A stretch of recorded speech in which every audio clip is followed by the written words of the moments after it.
आणि यानंतर बुलेटिनमध्ये महत्त्वाच्या बातम्यांचा वेगवान आढावा आपण घेऊया।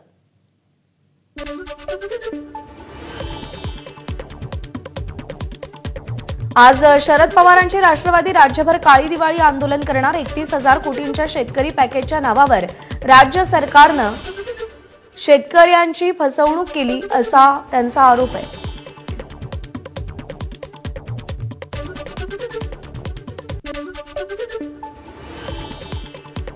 अतिवृष्टीग्रस्तांच्या मदतीत राजकारण आणू इच्छित नाही शरद पवारांचं वक्तव्य, तर सढळ हाताने मदतीची सरकारची तयारी दिसत नाही शरद पवारांची टीका।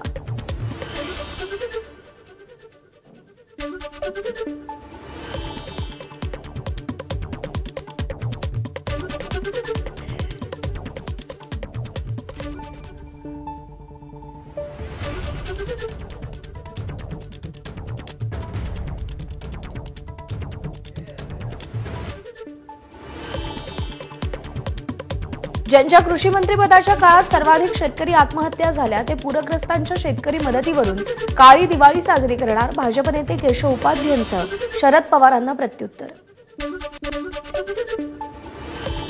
दिवाळीपूर्वी मदत देऊ असं सांगण्यात आलं होतं, मात्र शेतकऱ्यांच्या खात्यात पैसे पाठवल्याचं दिसून येत नाही। शेतकऱ्यांवर काळी दिवाळी साजरी करण्याची वेळ सरकारनं आणली आहे, विजय वडेट्टीवारांची टीका। बीडमध्ये आज ओबीसी समाजाकडून महाएल्गार सभेचं आयोजन। मराठा आरक्षणासंदर्भातला हैदराबाद गॅझेटियरचा GR रद्द करण्याच्या मागणीसाठी ओबीसींचा एल्गार।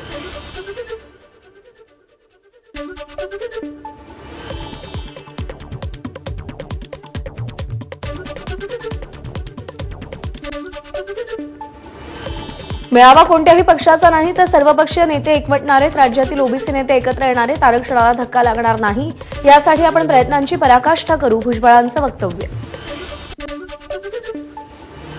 GR रद्द होणार नाही तोपर्यंत ओबीसी शांत बसणार नाही। निवडणुकीत सरकारला ओबीसींच्या रोषाला सामोरं जावं लागेल, लक्ष्मण हाकेंचा इशारा।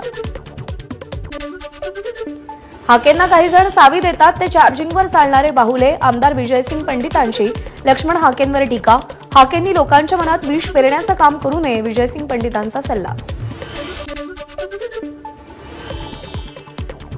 ओबीसी महाएल्गार मेळाव्याच्या पार्श्वभूमीवर छत्रपती संभाजीनगर इथे मुक्कामी असलेले मंत्री राधाकृष्ण विखे पाटील यांच्या सुरक्षेत वाढ। विखे पाटील यांच्या दौऱ्यात मोठा पोलीस बंदोबस्त तैनात।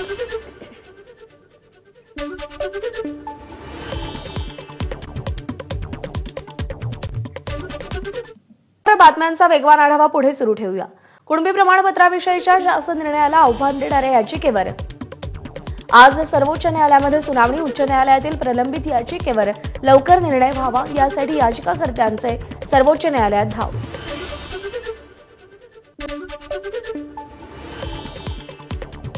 सोलापूरमध्ये महापालिका निवडणुकांपूर्वी भाजपमध्ये मोठ्या प्रमाणात इन्कमिंग।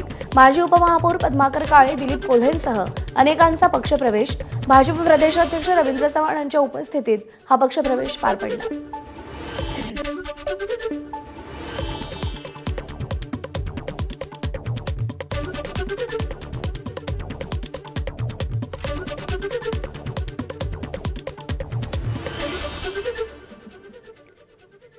सोलापुरात भाजपमध्ये आणखी काही बड्या नेत्यांचा प्रवेश होण्याची शक्यता। काल वर्षा बंगल्यावरती 4 माजी आमदारांची बैठक झाल्याची माहिती, तर मित्रपक्षातील नेतेही भाजपच्या वाटेवर असल्याची माहिती।